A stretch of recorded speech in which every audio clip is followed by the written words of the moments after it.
Commander Vex-Prime adjusted his ceremonial plating one final time, the polished metal catching the harsh overhead lighting of Docking Bay 7. Today marked the integration of another human into their elite strike force, the Galactic Defense Coalition's most prestigious unit. The paperwork had been interesting. Captain Maya Torres, age 28, formerly of something called the United States Marine Corps. Her service record read like a fever dream written by a combat stimulant addict. "Sir," Lieutenant Corps approached, his forearms clasping a data pad with what Vex-Prime could only describe as nervous energy. "The human's shuttle is... well, it was supposed to dock 15 minutes ago." Vex-Prime's mandibles clicked in annoyance. Typical. These humans have no concept of military precision. Send a query to traffic control. What happened next would later be classified as the incident that made everyone reconsider human integration policies. The communications array crackled to life, filled with what sounded suspiciously like weapons fire and someone shouting instructions over the din. "Bay 7, this is Captain Torres. Sorry for the delay, but we've got a slight situation up here. 3 Marauder-class raiders decided to crash our little welcoming party." Vex-Prime's eye stalks swiveled in confusion. "Captain Torres, please clarify your current status. Are you requesting immediate assistance?" A sound that could only be described as explosive decompression echoed through the comm system, followed by Torres's voice, remarkably steady for someone apparently in mortal danger. "Negative on the assistance, Command. Just give me 2 more minutes. I'm down to the last bogey, and this guy's being particularly stubborn about accepting his invitation to become space debris." Lieutenant Corps' tentacles went rigid. "Sir, should we scramble the alert fighters?" Before Vex-Prime could respond, Torres continued, her voice now carrying what humans might recognize as barely contained amusement. "Actually, scratch that. Problem solved. One of them just learned why you don't try to ram a human transport. Apparently, our little shuttle here has some modifications they weren't expecting." The docking bay's massive doors began their slow cycle as Torres's shuttle approached. What came through those doors would haunt Vex-Prime's dreams for months to come. The shuttle looked like it had been through a blender operated by someone with a personal vendetta against smooth surfaces. Scorch marks decorated the hull in patterns that suggested artistic flair, and what appeared to be pieces of other ships were still embedded in the armor plating. "Bay 7, requesting permission to dock. Fair warning, though, there might be a small fire in compartment 3. Nothing major, just some electrical issues from when that last raider decided to kiss my starboard engine with a plasma torpedo." Vex-Prime found himself staring at the approaching vessel with something approaching religious awe. "Captain Torres, are you indicating that you engaged 3 Marauder-class raiders in single combat using a standard transport shuttle?" "Well, when you put it like that, it sounds almost impressive," Torres replied, and Vex-Prime could practically hear the grin in her voice. "Though I should mention, this isn't exactly a standard transport. We made some modifications back at the shipyard. You know how humans are with their hobbies." The shuttle touched down with a landing that could generously be described as controlled crash. Smoke poured from various openings, and what sounded like several small explosions echoed from within the craft. The boarding ramp lowered with a hydraulic whine that suggested mechanical distress. Captain Maya Torres stepped out of the smoke like some sort of mythical battle goddess, her dark hair pulled back in a regulation bun that had somehow survived whatever cosmic horror show had just occurred in orbit. Her uniform bore the scorch marks and tears that told the story of recent combat, but her posture radiated the kind of casual confidence that made Vex-Prime's carapace itch. "Sorry I'm late," she said, extending a hand in the human gesture of greeting.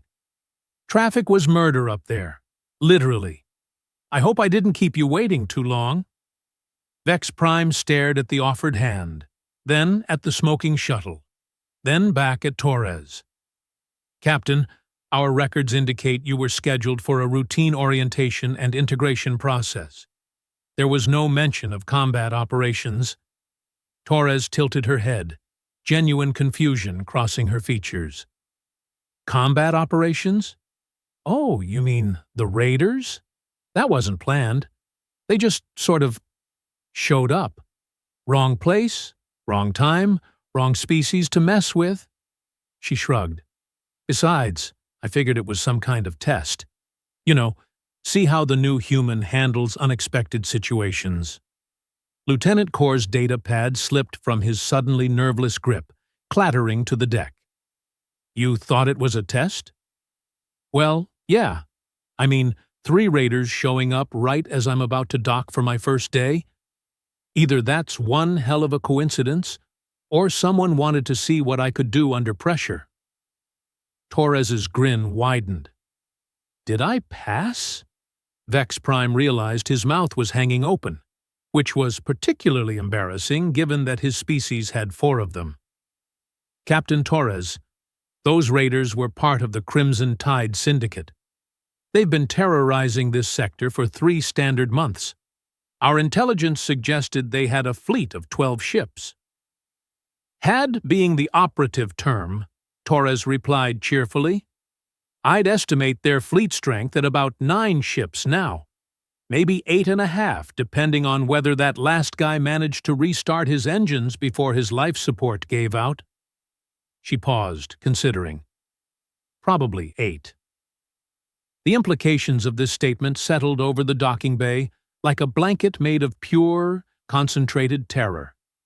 Not only had this human just reduced a feared pirate fleet by 25%, she'd done it while running late for orientation.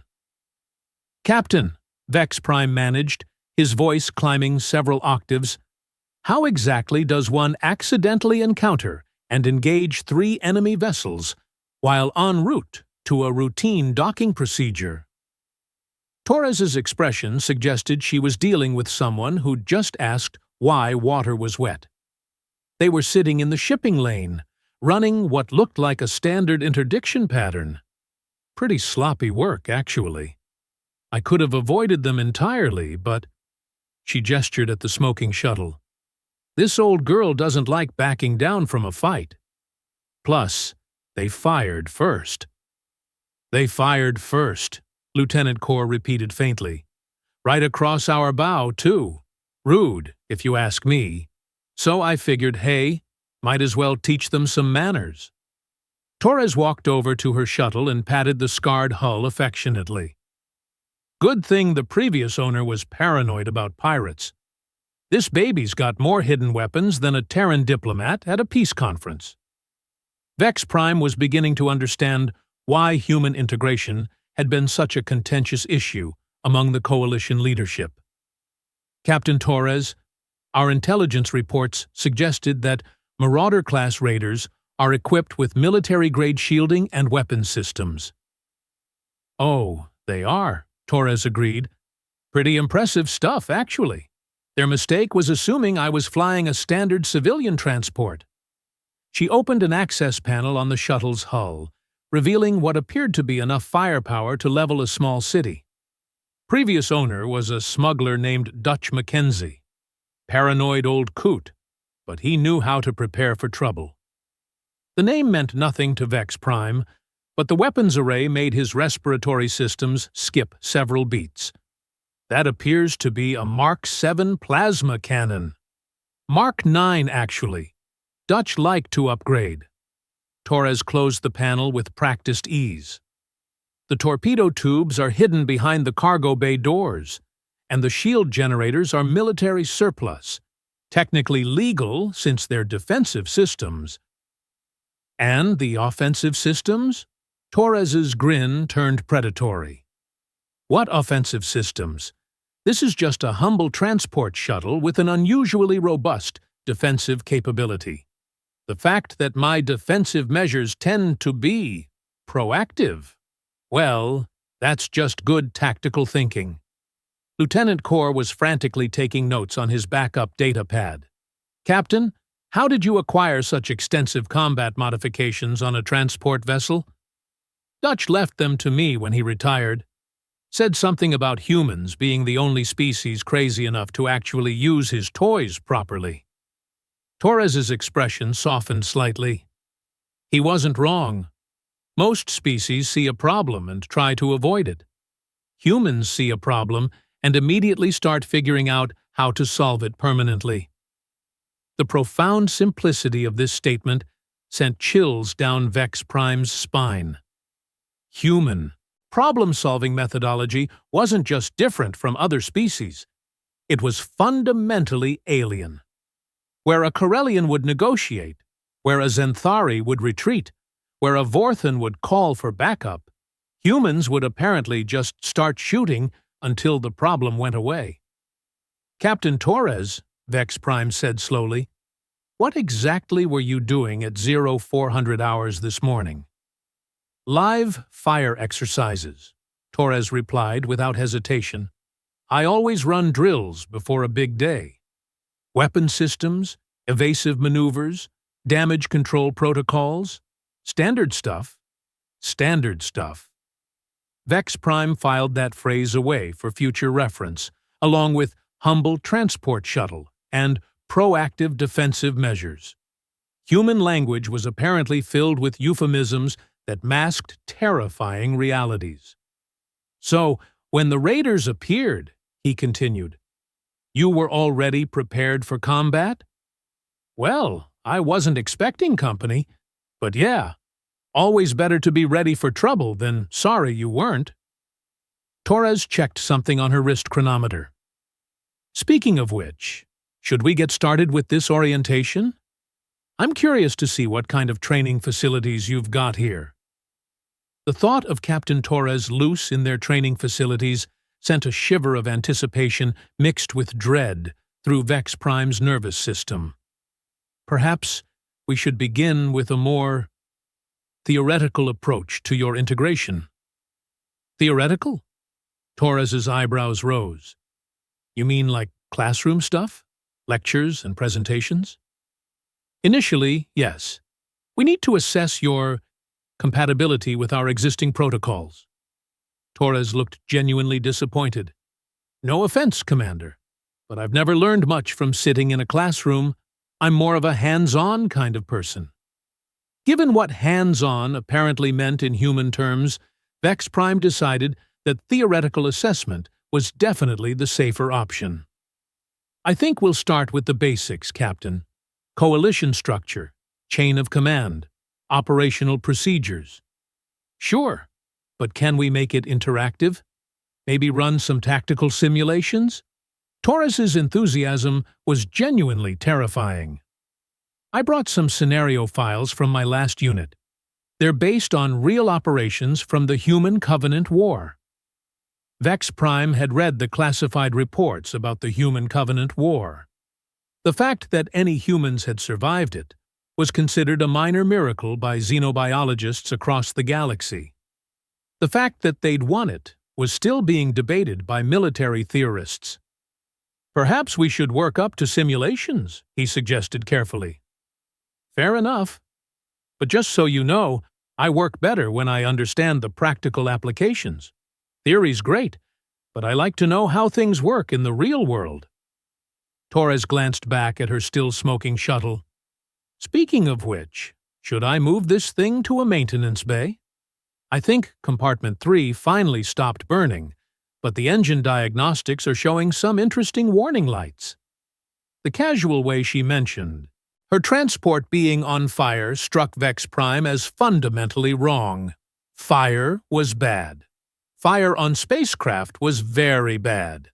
Fire that you ignored while conducting business was, well, it was apparently just another Tuesday for humans. Lieutenant Core will arrange for maintenance, he said, making a mental note to warn the engineering staff about what they were about to encounter. Great. Oh, and they might want to remove the raider debris from the hull before they start work. Some of those pieces are probably still hot, and I think one of them might have an armed torpedo stuck to it. Armed torpedo. Stuck to the hull. While she'd been conducting a casual conversation about orientation schedules, Vex-Prime was beginning to suspect that integrating humans into the coalition military might be less about teaching them proper procedures and more about preventing them from accidentally conquering the galaxy while trying to be helpful. "Captain Torres," he said, making what would prove to be a critical decision, "I think we need to revise your orientation program." Revise how? "We're going to skip the basic training and move directly to advanced tactical assessment." Vex-Prime's mandibles clicked with what might have been admiration or terror. "Something tells me you're not exactly a standard recruit." Torres's grin lit up the docking bay like a small sun. "Now you're talking my language, Commander. When do we start?" Looking back, Vex-Prime would realize that this moment marked the beginning of what military historians would later call the Great Recalibration. But at the time, all he could think about was the fact that Captain Maya Torres was still smoking slightly. Her shuttle was making concerning noises, and she was looking at him with the kind of enthusiasm that suggested she was already planning her next impossible victory. "We start now," he heard himself saying, and immediately wondered if this was how entire civilizations accidentally got themselves conquered by friendly humans who were just trying to help. 3 hours later, Vex-Prime found himself questioning every career decision that had led him to this moment. Captain Torres sat across from him in the tactical assessment chamber, casually dismantling their most advanced combat scenarios with the same enthusiasm most beings reserved for recreational activities. "So, let me get this straight," Torres said, gesturing at the holographic display showing the wreckage of Simulation Omega-7. "Your standard response to a three-front assault with overwhelming enemy numbers is to call for reinforcements and establish a defensive perimeter." "That is correct tactical doctrine." "Yes." Vex-Prime's voice carried the strain of someone watching their fundamental beliefs crumble in real time. Torres leaned back in her chair, which groaned ominously under the alien gravity settings. "Huh? See?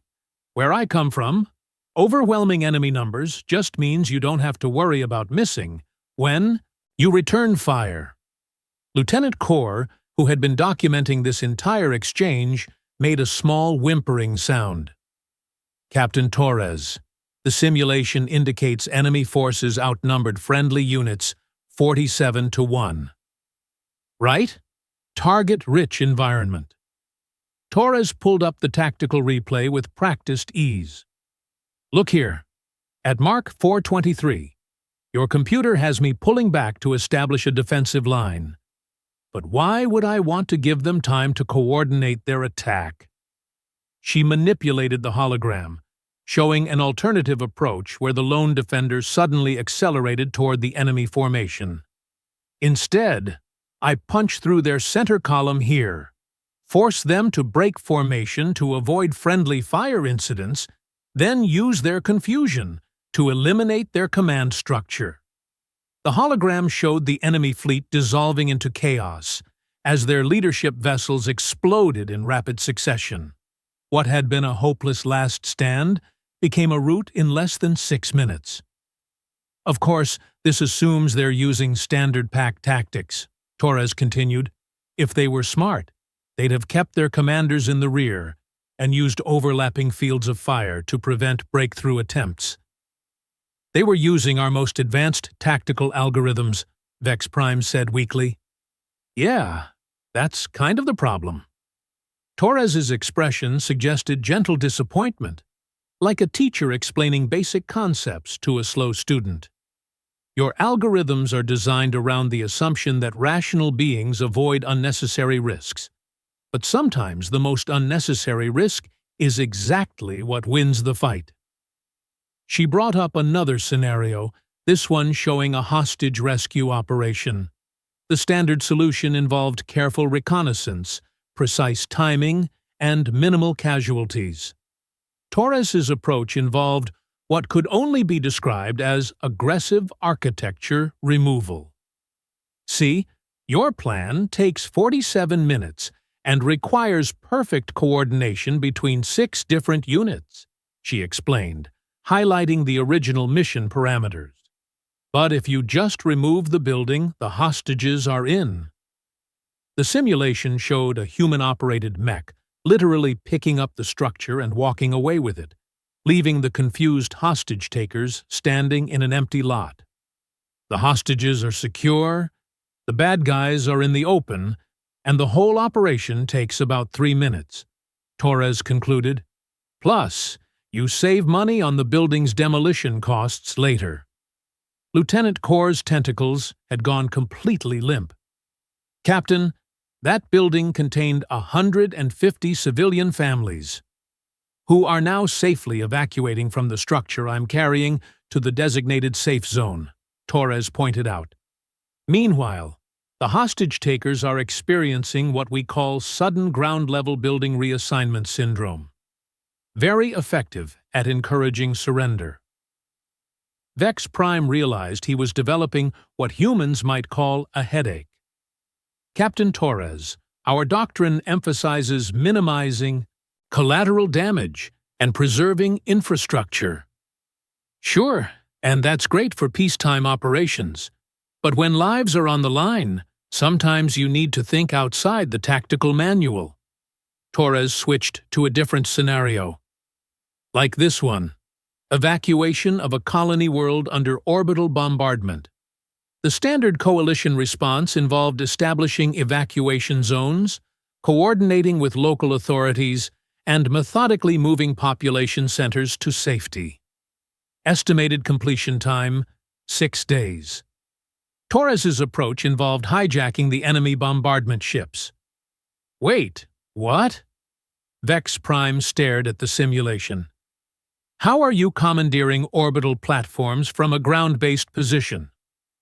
Well, first you need to get their attention, Torres explained, highlighting a series of surface-to-orbit missile launches. These aren't designed to actually damage the platforms, just mess with their targeting systems. The hologram showed the enemy ships adjusting their positions to avoid the harassment fire. Then you wait for them to move into optimal transport range, and you board them. Torres made it sound like she was describing a routine commute. Board them? From the planet's surface?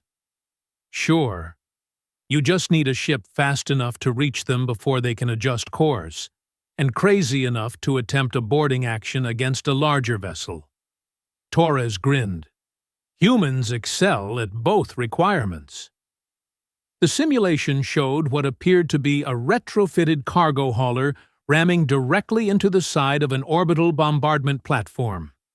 Instead of the expected mutual destruction, figures in powered armor began pouring from the smaller ship into the larger one. Once you control their orbital assets, evacuation becomes much simpler, Torres continued. Plus, you can use their own weapons to discourage any reinforcements from interfering with the evacuation process. The hologram now showed the captured platforms providing cover fire while civilian transports evacuated the colony in perfect safety. Mission completion time, 4 hours. Captain Torres, Vex-Prime said slowly, this approach requires successfully boarding and capturing enemy vessels using what amounts to a suicide charge. Only if you do it wrong. The trick is making sure the other guy's the one having the bad day. Torres pulled up detailed schematics of the boarding action. See, most species design their ships to resist external threats. They don't really plan for someone crazy enough to punch through their hull and invite themselves aboard. Lieutenant Corps was frantically checking his datapad. Our records indicate that coalition forces have never successfully executed a ramming speed boarding action. That's because coalition forces aren't human, Torres replied matter-of-factly. "We've been boarding hostile vessels since we figured out how to tie two logs together. It's practically a cultural tradition." The implications of this statement settled over the assessment chamber, like a shroud. Humans didn't just think differently about tactical problems. They approached them from directions that other species literally couldn't conceive of. "Captain," Vex-Prime ventured, "how many of these scenarios have you personally executed?" Torres considered the question. "Well, the building relocation thing was during the Kepler station incident. The orbital boarding action was how we liberated the Titan colonies. The breakthrough assault was standard doctrine during the Outer Rim campaigns." She spoke about these operations with the casual air of someone recounting weekend activities. "And the 47-1 odds scenario?" "That was Tuesday." Torres's grin turned predatory. "Though, to be fair, we had better intel that time. Knew exactly where their command structure was positioned." The assessment chamber fell silent except for the quiet humming of the holographic projectors. Vex-Prime found himself staring at this human female who discussed impossible military victories like they were routine maintenance procedures. "Captain Torres," he said finally, "I believe we need to completely restructure your integration program." "Oh, good. I was starting to worry these simulations were as challenging as you had available." Torres leaned forward with interest. "What did you have in mind?"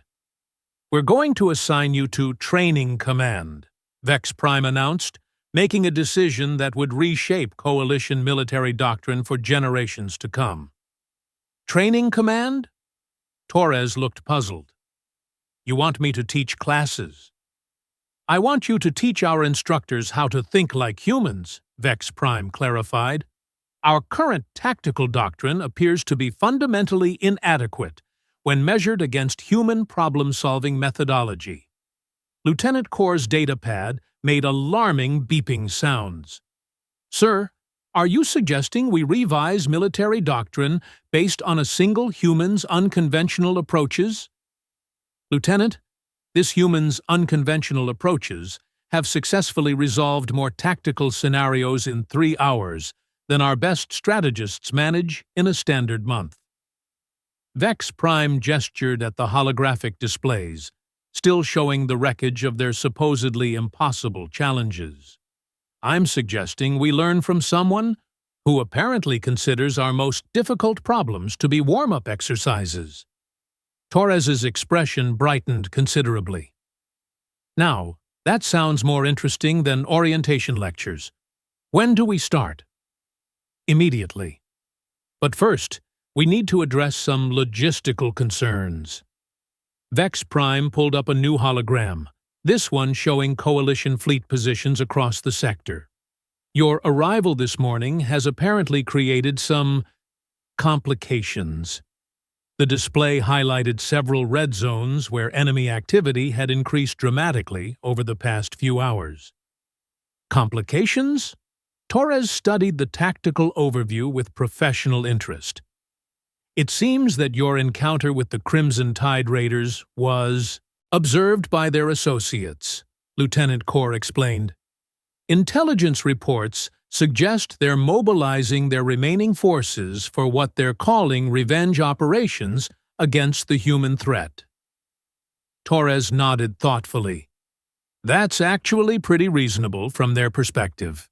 From what I can tell, most species in this sector haven't encountered humans in combat situations before." "That is correct," Vex-Prime confirmed. "Your species' integration into Coalition space has been primarily diplomatic and commercial until now." "Right. So they're probably thinking one human with a modified transport was just a lucky accident. They figure if they throw enough ships at the problem, they can restore their reputation and eliminate a potential threat." Torres's analysis was delivered with the detached professionalism of someone discussing weather patterns.